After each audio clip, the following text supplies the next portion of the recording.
खुलुमबाय लोगोफोर, आं दिनै मोनसे खन्थाइ लाना फैदों। बे खन्थाइखौ सुजुदों प्रान्जन बसुमतारी। बे खन्थाइखौ आवरायगोन हेमानि बसुमतारी। खन्थाइनि मुं जिउनि मोदैनि बाना। दानिया जों खन्थाइखौ आवगायलांसिगोन लोगोफोर फारि फारि। गोरबो बुंजासे अननाय लाना दावबायदोंमोन जिउआव नोंखौ लाना। बबेनिफ्राय हाद्रि बाला सारअन्थाइ सारफावना होफैबाय नों जिउआव मोदैनि बाना।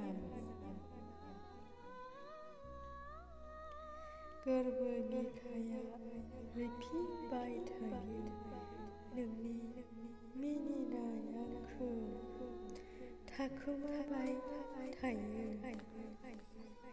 गोसोखौ अराय हमथा हायैयाव फाग्लि जायो नोंखौ मोनैयाव।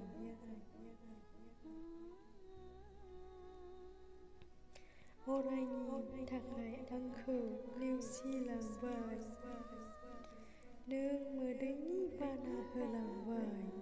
नों बे दुखुनि मोदैखौ बुजिदो नों आंनि थार मोजां मोननायखौ।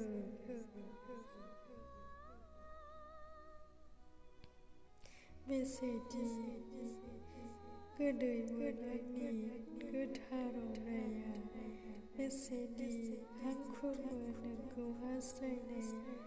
अननायनि गोथार दौले नाथाय बसना होलांबाय।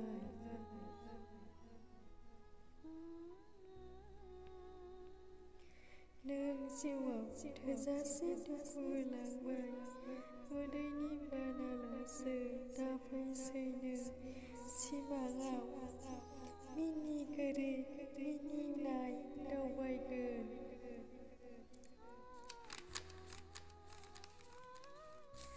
आं हारसिङै मोदैखौ लाना गोसोखौ हमथानो हायैयाव आं जिउ फोजोबनानै बिरलांगोन। आं मोनसे हांगार जाना थांगोन। खन्थाइया एसेनोसै, गोजोन्थों।